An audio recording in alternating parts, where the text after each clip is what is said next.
Yes, correct. So then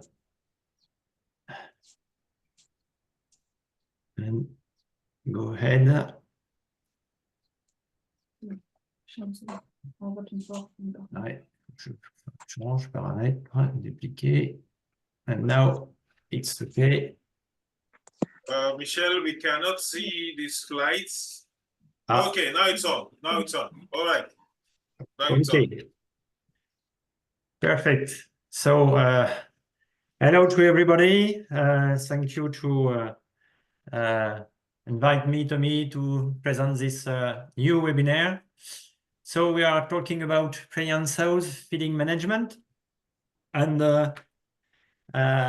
you know, I like to start my my presentation by questions. And today the question is, do you know how much energy, protein, and amino acid you consume per day, personally?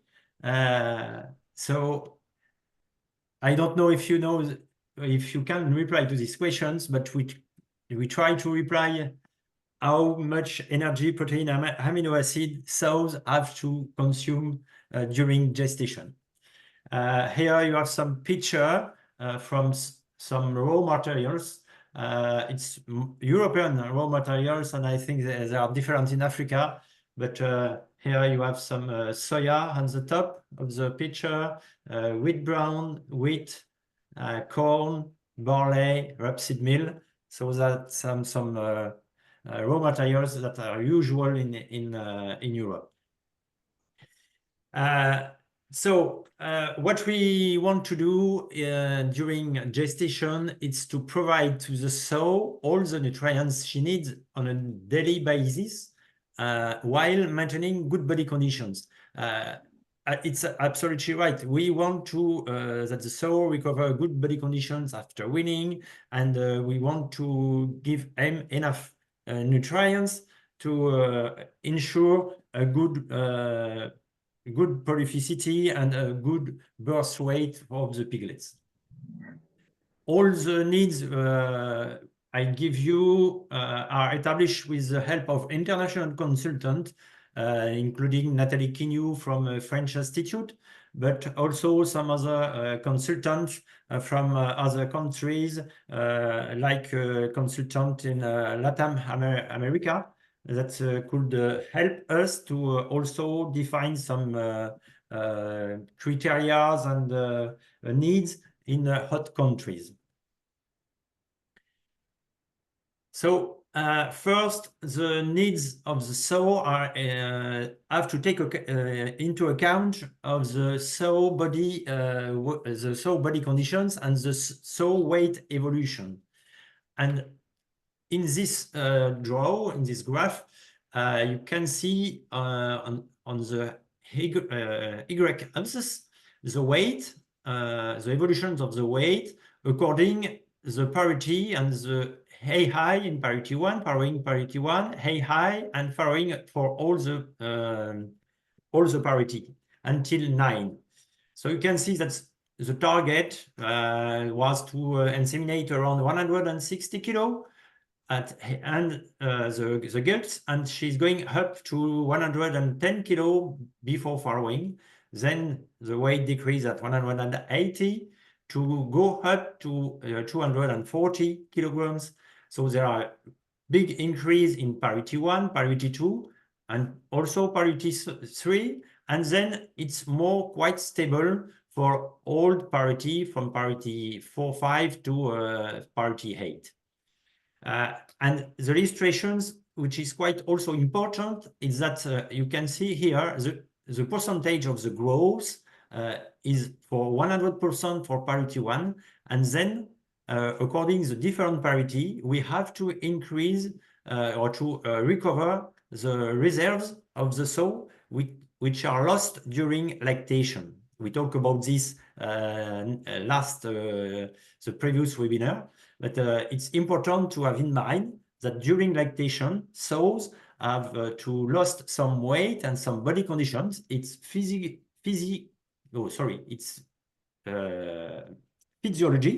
and we need to recover good body conditions during gestation. So, of course, we define the criteria according European condition for CG36, but it's most also for axiom lines. And by the way, I give you some information how we move or adapt these European conditions in hot countries. So here you have a new picture about evolutions of weight. It's more recent because the previous one was for 2018, and we make another study in 21 and 22. But it's only for farrowing and winning at parity 1. So we can see that the weight is increased a little bit. We were at 210 kilo for parity 1 and farrowing. And in this study, we were at 230 kilo and 180 kilo at winning. So for parity 2, 240. But by the way, you can see it's quite stable after parity 3, around 280 kilograms for the sow, and at winning from around 240 kilo. So by the way, you can see, and it's what we can see in the farms, the weight at parity 1 and parity 2 are a little bit higher than in the past. So of course, we have to adapt our feeding strategy. What we want to achieve, it's good body conditions, and we want to be from 16 to 20 millimeter of back fat whole day. Sorry, it's back fat, and we measure this by Renko device. But I give you also another scale to estimate the body conditions. If you don't use Renko, but the best is to use it. But I think not everybody can use, so I give you another way. We want to cover the needs of the sow and air litter, and we want to obtain, as I told you before, very good piglet birth weight. That means 1.4 in average. And I give you some also illustrations about this. So usually we manage the feeding in 3 main phases, and for a feeding plan in new form. What we want to say by this is that means the first month until days 30 or 35, and the onset of gestation can move to give enough feed and then we go back at the middle of gestations, and then we go up again at the end of gestations. It's why we speak about U forms. And at the onset of gestation, it's necessary to go to give enough feed, so give enough kilograms to, of course, body reserves to recover good body conditions, and also to enhance the implantations of embryos. Michel, just a moment. Please, I will advise everybody that just came in, please mute yourself. Okay, mute yourself. Immediately you enter, please mute yourself so that we can proceed. Thank you. Thank you very much. Please continue, Michel. No problem. In the middle of gestation, what we want is to cover maintenance and growth. That means we can go back, as I told you, and but while limiting takeover conditions, so we don't want to go to give too much body conditions to the sow. However, we have to pay attention to don't go too less. So it's just a compromise, and we have to take care about this. So, Michelle, please. please mute everybody from your side. Please mute everybody from your side, because yeah, that's the only way, I think. Yeah, do it periodically, because people are coming in and probably don't. No, it's sorry, you have to do that too. Thank you. Sorry, I don't find the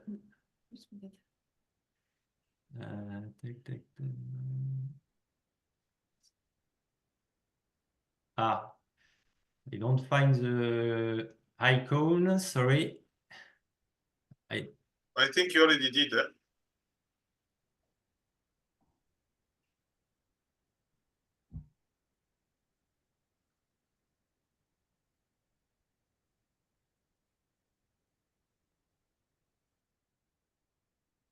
Okay, I think it's okay now. Yeah, it's okay. It's okay. Just do it periodically. Okay. So that, yeah. Thank you. So, as I told you, onset of gestation, we go up, middle of gestation, we go down, and then at the end of gestation, we still go up to ensure a good. Now I have a problem with to develop to ensure a good birth weight to cover litter growth needs because it's very high at the needs of the litter are very high at the end of gestation, and also we want to develop or to promote the development of the mammary gland. Here you have two pictures on the, which are almost the same. On the left, it's more about for sow. On the right, it's for gilts during the first cycle, but it's the same meaning. You can see the lysine needs for the sow on the left. So on the back, it's the needs for his to cover his what she need for his life. And then in pink, you have for the litter. In blue, what she needs in to recover good fat. And in green, it's what we give in excess.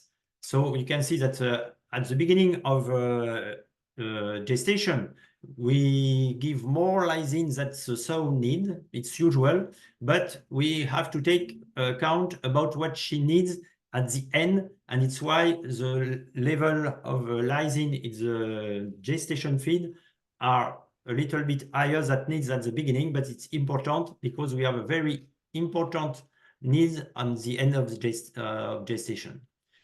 And here on the right, you have the details for gilts. You can see that we start around 10 grams a day in terms of lysine at the beginning of gestation, but we are going up to around 20 grams a day on the last month of gestation. And then, of course, we go up during lactation, but during milk productions. But this last month, it's very important point, and lysine are very, very important to achieve a good birth rate of the piglets and also for the development of mammary gland. So another picture that illustrates what I told you. It's on the top. You can see the needs of protein of the mammary gland during gestations, and you can see that from day 80 to day 110, the needs.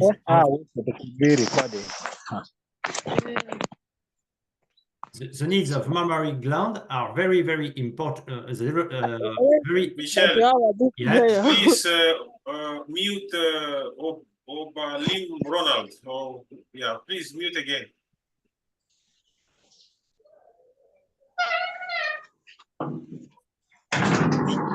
Oh. Excuse me, everybody again. Probably people just coming in, they don't know. Well, Ah, sorry. no problem. Okay.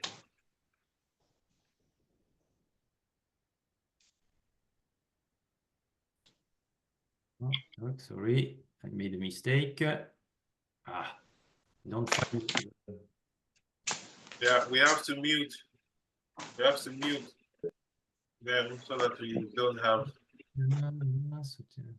I don't find it's impossible. No, it's deactivate tourism. Please mute yourself. Yes. Yes. Okay. Just a minute.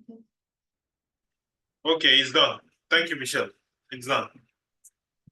I don't really remember where it was, so now it's okay. Yeah.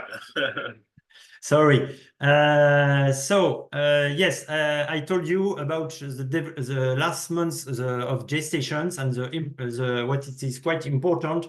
It's the needs of protein to have a good mammary development, and you can see the needs in terms of lysine on this graph on the top. These are quite important. So we have two important things at the end of gestations. It's the development of the embryos. And so the embryos comes piglets, and it's a very high development in terms of weight, and also the development of mammary gland. So it's quite important to have to give higher feed at the end of gestation. And of course, we want to provide enough amino acid to promote the development of the cells as possible. And something that you know that the HDG of piglets is correlated with the positions of the teats and the growth of the mammary glands. It's consumed nutrients. It's what I told you just before. So I give you some informations about gestation feed first, and I came back on the piglets' birth weight just later.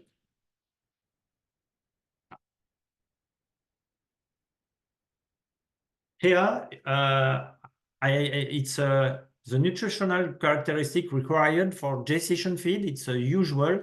So you can see that you have the requirement in terms of minimum and in terms of maximum. There are, of course, if you are, and the different nutrients, net energy, protein, fat, digestible lysine, the ratio of digestible lysine and net energy. So it's very important, and different amino acid, and then the trace elements and the minerals. So what we want to achieve, it's a feed around 9 net energy in megajoule net energy. The protein, you can the proteins are limited in Europe, so it's why we have a minimum of 13 and a maximum of 14. But by the way, if you, in your country, if you can achieve 14, I think it's not strict like in Europe for now, and it's a possibility. But digestible lysine are quite important, and the ratio of digestible lysine on net energy is quite important. We don't want to have a too high ratio because the target is to have animals which are not too muscular. If you give too much amino acid to the sow, they are coming too muscular, and you don't have enough fat reserves, and fat reserves are quite important for lactation. So it's why we limited the amino acid. You have to give enough, but and to respect, you have to pay attention to the ratio of digestible lysine on net energy. And then here you have the percentage of the different amino acid according to the digestible lysine. It's a usual recommendation. And then you have here the trace vitamins and trace elements. So some vitamins are also limited in Europe. So it's why we in the maximum we have some requirements from the states, like vitamin A and vitamin D. But the other vitamins are are not limited. So it's the usual recommendation in terms of vitamin E around 120. It's quite important, I think, also in Africa because it's an antioxidant vitamin, so it's also important. And you have some also some other trace elements which are quite important, like selenium, zinc, because they are also antioxidant. And when you have a hot temperature, the hot temperature can stress animals, and it's important to give antioxidant. So it's why it's important to have a look to the vitamins in your feed. So, as I told you, if you talk about curves, the first day we pay attention to feed according to the body condition, to give more for the thin sows, and to give less to the heavy sows. So to have good body conditions and day 30 of gestation, and the back fact score, the body condition score have to be around 3. I give you the scale soon. And we want to inseminate from 13 to 16 millimeter of back fat. Day 31 to day 77 or 84, achieve a proper body condition, feed to maintain, and then very few should need additional or less feed to reach proper body conditions. Of course, if you have to a sow which is not in good body condition at 30 days, you can give a little bit more than usual. And at the end of gestation, feed for rapid piglets growth. I told you about this. That means we give an extra feed from 0.5 to 1 kilo more a day. And so pay attention to this. And the goal for average piglet birth weight, it's around 1.4. And here you have the birth weight distributions. It's in different trials we made, and you can see that the average it's for 104 or 135, as I told you just before. And also what we want to achieve is to have less than 15% of piglets less than 1 kilograms. It's very important point also to pay attention to this criteria. We don't look at only the weight of the birth weight, but we pay attention to the homogeneity of piglets, and we want to reduce the piglets which are less than 1 kilograms. So I think you remember the previous webinar. The mortality is higher for during lactation for piglets which are less than 1 kilo. So it's why we want to we pay attention to this, and we want to reduce as possible the percentage of small piglets. And the other point which is quite important, it's because 300 grams of difference at birth means 5 days of difference at 100 kilo. And this is French calculations, but we estimate that it's 300 grams less at birth means 12 euros plus or less in margin per sow per year. So it's also economical criteria by at the end. So here you have in a picture the different curves we can give to the sow, an idea. So you can see for the thin sow, the U-formed curve give more at the beginning until day 30, then a plateau, and increase again at the end of gestation. And according the body conditions of the sow at AI, you can give more or less feed according this body condition. So of course it's important to adapt the amount. That's why I don't give you the curve in this slide, but it's to take also into account about the level of your feed. If I have a feed at 10 megajoule energy, I give less than if I have a feed at 8.8 net energy megajoule.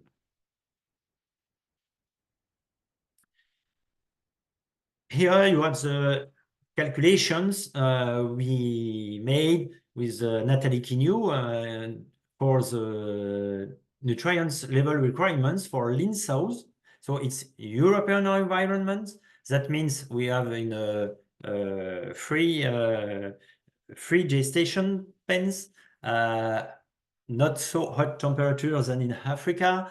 And of course, we have to pay attention to this. But however, you can see that first we give 3.3 kilo, then 2.8, and at the end 3.4 for an average in term of net energy around 28 megajoule a day in average, but not exactly the same at the beginning, at the middle, and at the end.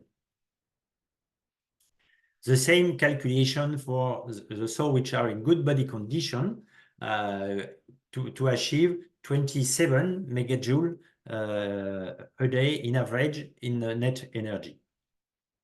So we can make also the calculations for lysine and different nutrients, but energy is very important to recover body condition. It's why at first we look at the net energy achievement. What we can do, or you can do in region with hot climate, of course, the level of feed I gave you just before are to be adapted, and a high level of feed may not be necessary to recover a good body conditions. So usually, in comparison with European environment, the energy level can go down around 2 megajoule. So that means around 10% less.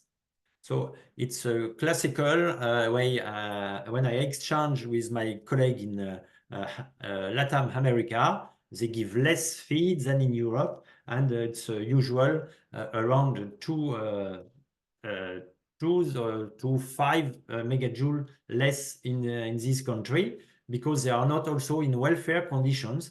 And it's a second point I gave you here. In farm without welfare conditions barns, the daily energy level could be lowered to around 2 megajoule net energy. So you can see that for the previous requirements I gave you from 28 net energy a day, if you are in a hot country and you are not in a welfare condition, you can go down at 2.4 or 24 or 23 megajoule a day. So this point is also important. You have to adapt the level of energy give to the animals according to the environment and especially the temperature. So if you want to use a different feeding curves that we recommend, you can, but the goal is always the same. It's to pay attention to the body conditions and we want to recover good body conditions, and you have to pay attention to have the best body conditions as possible at farrowing. This is very, very important. And the other point you have to pay attention is to feed, to have a feed level under the maintenance, especially at the middle of gestations, because if you do it, this will be an impact on the piglets, and also you will have less good piglets and also less piglets than you expected.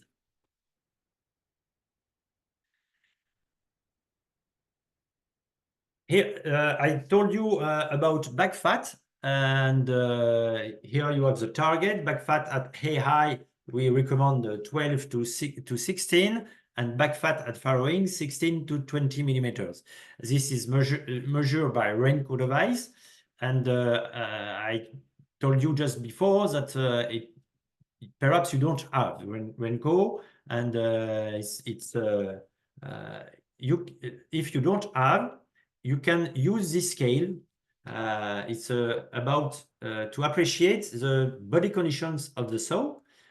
You have the category 1, that means very, very thin sows. We don't want to see that in the farms.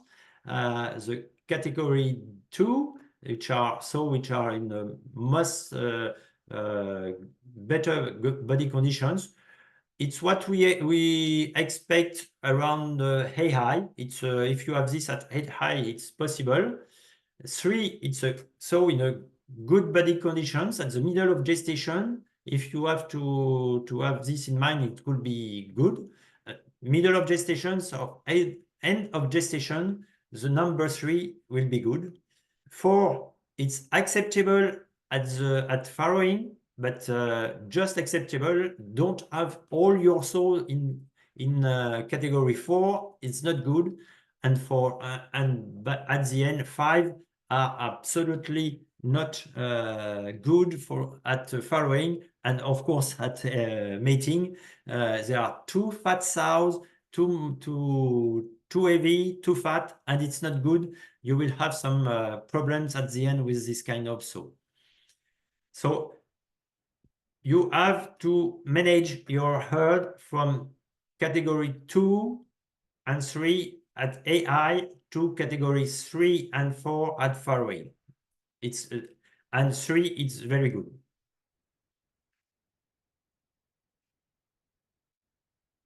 So remember, I gave you some advices to adapt lactation feed in hot country, but these recommendations can also adapted for gestation.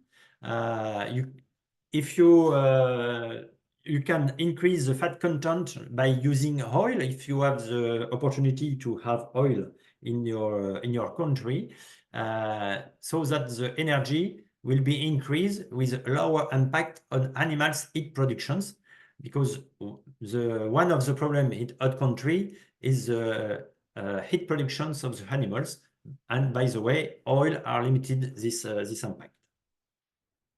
Reduce fiber concentrate feed too, and it's also another way, but take into account that fermentable fiber, reduce physical activity, and reduce heat production.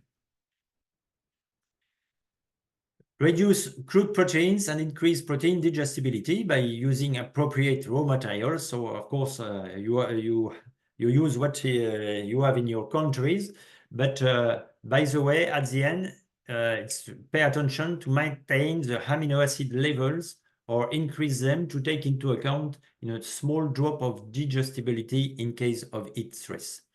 So what we want, I mean by this, that when I told you about a ratio of 55% of lysine on energy, you can increase a little bit when you have a hot period by 60%, for example.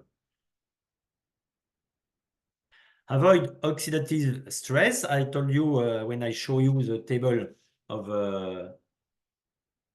vitamin like zinc, selenium, vitamin E, and vitamin C.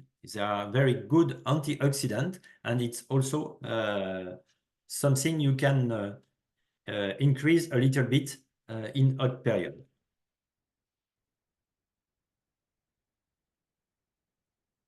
And then encourage cell protections by adding some betaine, choline, chlorine, and so on. So you can give also some supplementation to your herd with this.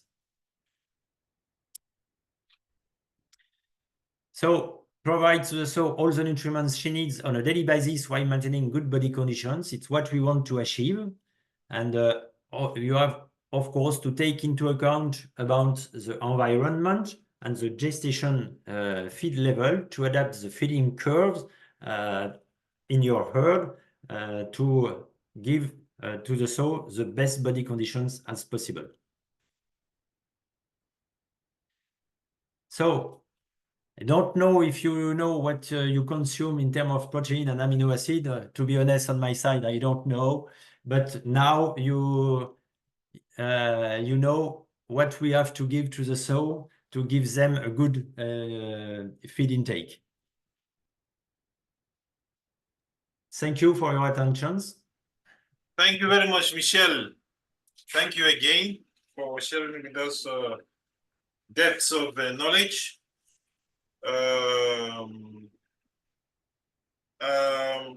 Actually, I will wanted to add at the end that all these that Michel has spoken about, it all has effect on the efficiency of our sows. Michel spoke about 300 grams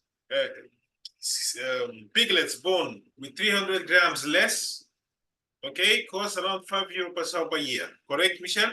Yeah. So exactly. this is where what we are talking about. It all has to do with this is a business, and this is how we look at it, and it all has to do with money. So if you feed your sows well during gestation, then you have good piglets, then you make more money. So it's as simple as that. So without delaying much, I would like all those who have questions, please kindly write your questions on the chat so that Michel can quickly ask the questions. Please write your questions in the chat so that Michel can quickly answer them. Okay, let's do that quickly. So meanwhile, Michel, I would like to ask the following.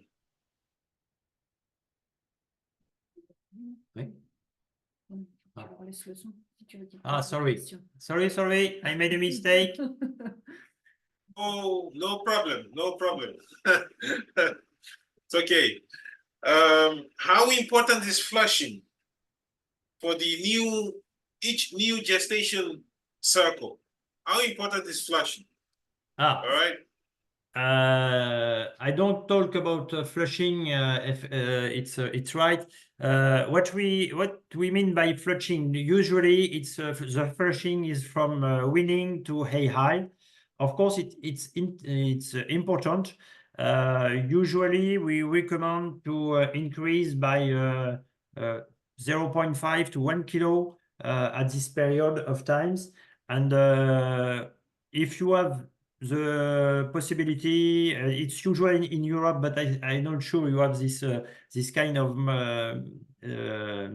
materials in your country. In Europe, we use also dextrose for dextrose sugar. Yes, sugar, but it's not so expensive in France and in Europe. We have a country which which are producing sugar, but it could be also you can also give sugar by 1 kilo during 3 days from weaning to hay high. It's a good advice. Okay. There is a question by Manasseh Bulus from Ghana, I think.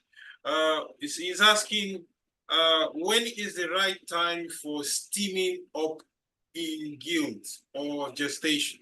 So I don't really understand what you mean by steaming up. Oh, from Nigeria. Okay, no problem. Yeah, you're brothers. We're all brothers. So what do you mean by steaming up? So before he clarifies that, Michel, how do you classify comparatively to Europe the use of fiber. Sorry? Fiber in the feed. Fiber rich material. How would you qualify that in terms of the use? You think we should use more fiber or less fiber? What do you think should be the percentage I think in the gestation feed? Yeah. For the sow, it's better during gestation to have it's better. Yes, it's better to give fiber, and usually we recommend to be at an optimum of 5.5 or 6% of fiber in the feed. 5.5 and 6.5 in the feed.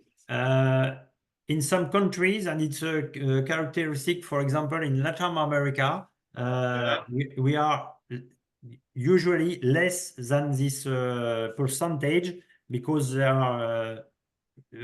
have raw materials which are very in height in terms of energy and power in terms of fiber. I speak about corn, soya, and other raw materials which are very low in fiber. Okay. To be honest, in this country, they are more around 3.5 than 4. It's not what we recommend, but by the way, it's the best way for them. So if you can achieve 5.5 or 6%, it's better. But in some countries, according to what we have in raw materials, we are going down, because we can't do the required level. Okay. All right. The next question for the peasant. Yeah, for this question, I think you should visit your local feed producer. Yes. Bismarck. I just can give the nutrients requirements, but I'm not a nutritionist. But exactly. And you have to talk to your nutritionist to formulate the optimum in terms of equilibrium between nutrients requirements and economical requirements. Yeah, that's the answer to the question of Bismarck scale apply. Now, Lawson is asking, please, can sugar be given to sows while lactating 3 days before weaning? Because some sows don't feed after they are, after they have been weaned. Yeah, we talked before flushing, and flushing is from weaning to hay high to mating. That means during the length when you wean and you inseminate, it's around 5 to 6 or 7 days. So the day of weaning, of course, you are not giving sugar, but you can start day after weaning during 3, 4, or 5 days. But at the optimum, it's to give around 1 kilo during these 3 or 5 days. Then Innocent from Uganda is asking, is there natural synchronization in gilt and sow? If yes, how do we do that? Sorry, can you repeat? He's asking if there is natural synchronization for gilts and sows. So to synchronize the sows.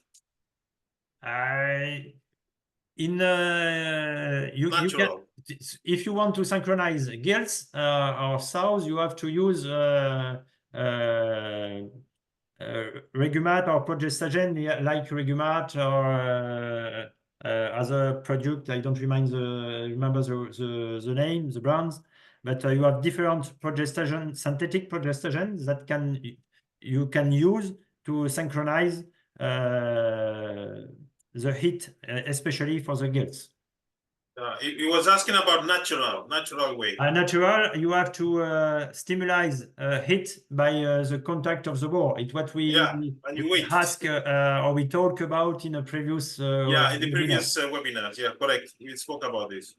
So yeah, I think we should be giving them. Yeah, it will be hectic, Bismarck. So after winning, why sometimes the sow refuse to eat?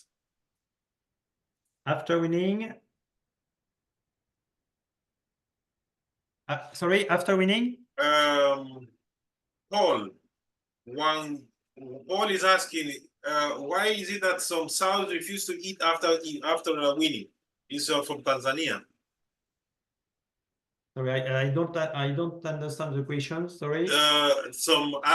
After winning some sows, Yes. they when you win them, they don't eat. He's asking why. So we talked about this in a previous webinar, but it's not a problem. It's physiological. So you when you win your sows, the day later the sow can eat, of course, less than during lactation, but you can give them around 3 kilos. It's not a problem, and this you have, as I just told before, from the day after winning to day 5 or day 6, a period of time that the sow are eating normally, and you can have a feed intake around 3 kilos. But it's true that when the sow are coming in an estrus, the characteristic of the estrus is that the sow are eat less. It's a very characteristic. They don't want to eat when they are in estrus. So, and at this period, you don't have to give them more than 2 kilograms. It's usual. It's physiological. And at the end of the estrus, you have to go up. For us, it's the start of the gestations. It's the beginning of the first months of gestations, and you have to go up to recover good body conditions for the sow until day 30. Okay, thank you, Michel. Then Wilson Ndosa is saying here, I used to know that pig concentrate have everything important for pig. Then we mix the concentrate with maize and maize swam, whatever. Then is this correct, or we have to find another nutrient to add to their feed? I think it's the same. Same question. Same questions than before. Ask to your nutritionist and to that he can give you the characteristic of the formula and the nutrients in the formula and the receipt. So, and after I can tell you if it's okay or not, but of course the nutritionist too. Yeah, of course, yeah. So steaming up is being elaborated here by Manasseh. Yeah, it's he's asking for recommendation of feed towards the just before farrowing. Yeah. Just to that's what he means by steaming up to improve the piglet weight. Yeah.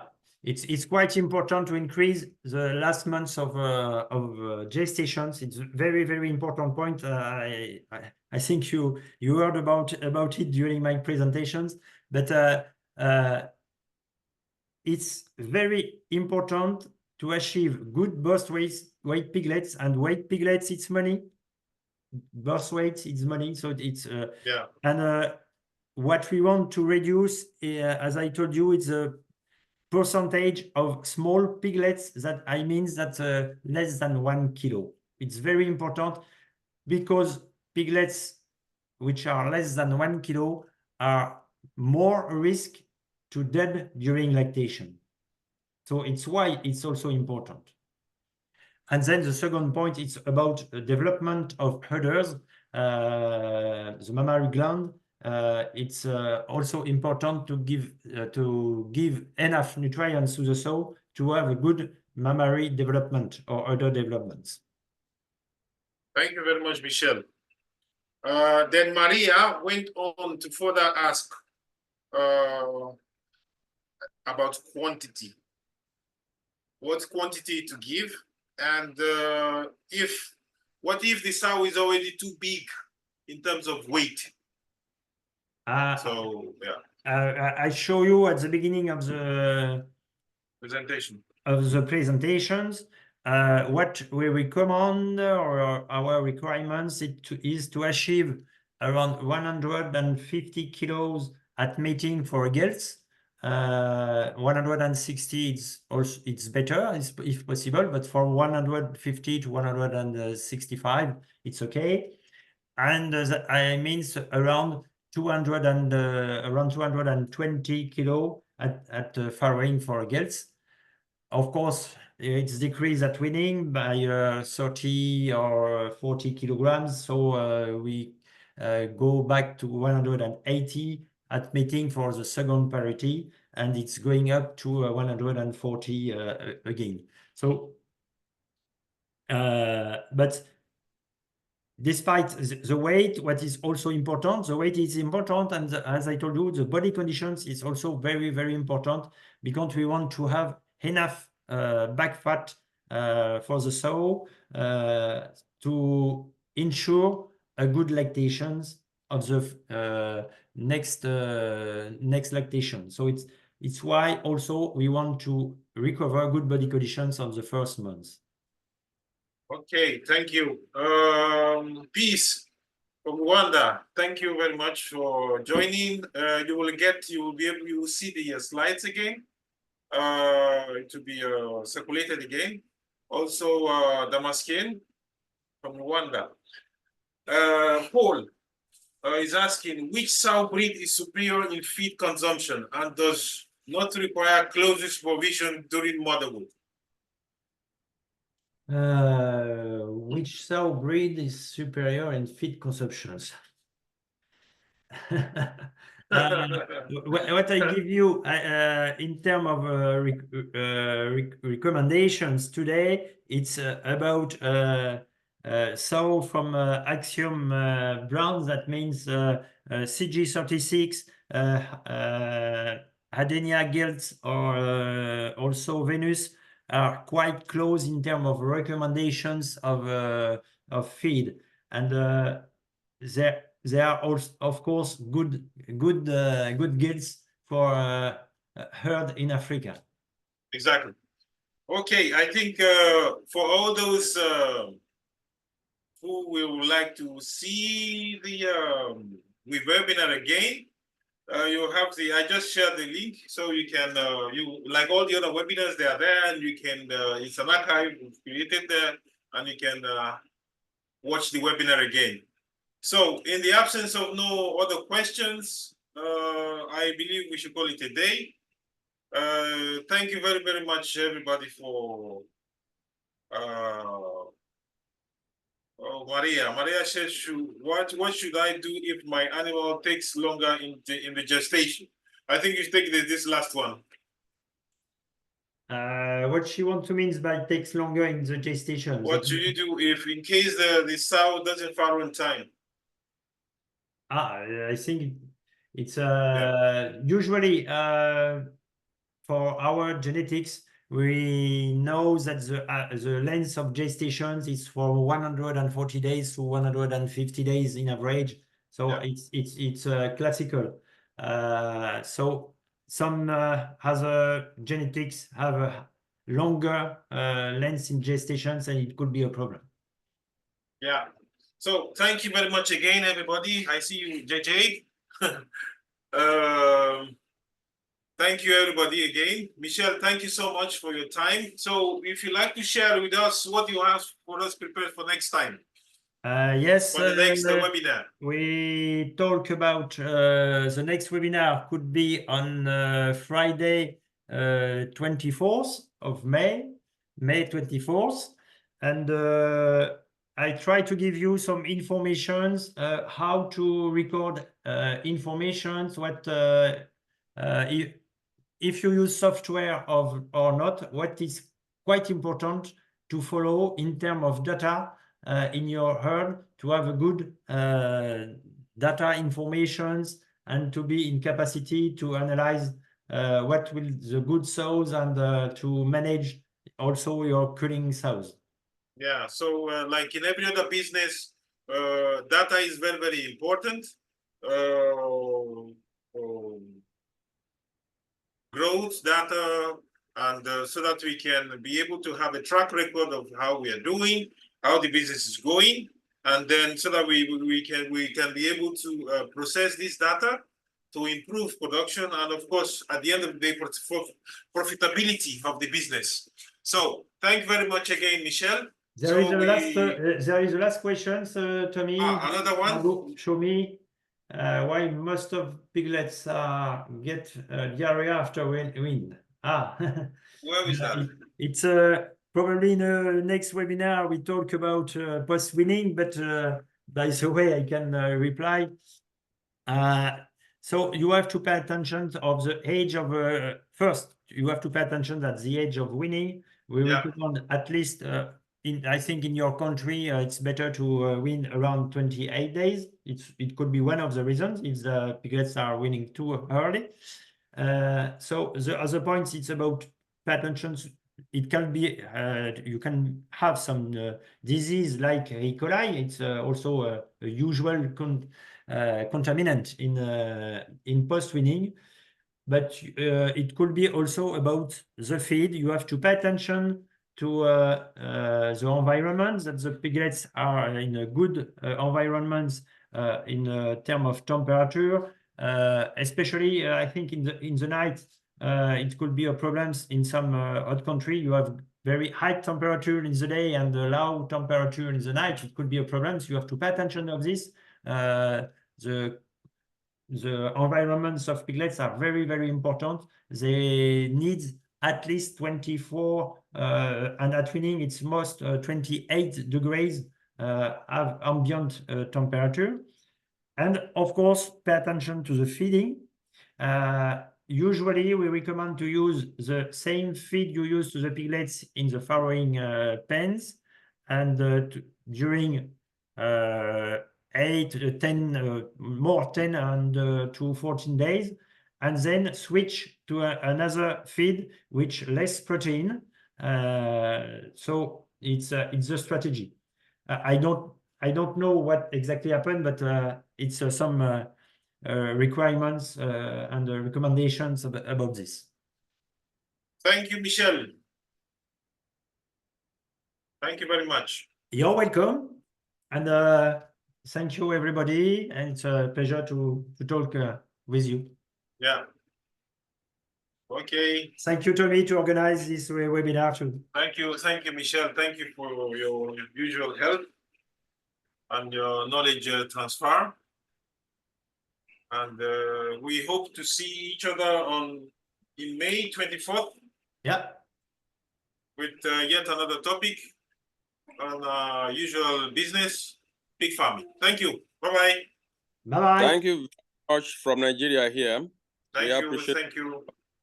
Thank you, Mr. Tommy. Yeah, thank you. Thank you very much. That's from Ekiti State. All right, nice. My regards to Ekiti State. I will do that. Thank you very much. Yeah. All right. Thank you. Bye-bye. Bye-bye. Very much. From which country is that? It's from which country, please? You said? Our lecturer is from which country, please? France. He's coming in here from Brou in France. Yeah. Oh, good. You yourself, you are staying at where? You are from where now? You are from where?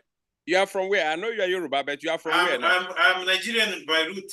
Yes, I am. I know, but you are not speaking like Nigerian here now. Where are you? Where are you located? Where I'm located, I'm located in Bucharest. I'm coming in from Bucharest. Okay. Yes. Bring some and call me, please. Yes. I see Mr. Geoffrey. I see you. All right. Nice to hear you. Nice to see you around. I miss you guys. I miss you already. Take care, Mr. Geoffrey. Okay, it's good. All right. Okay, so we call it a day.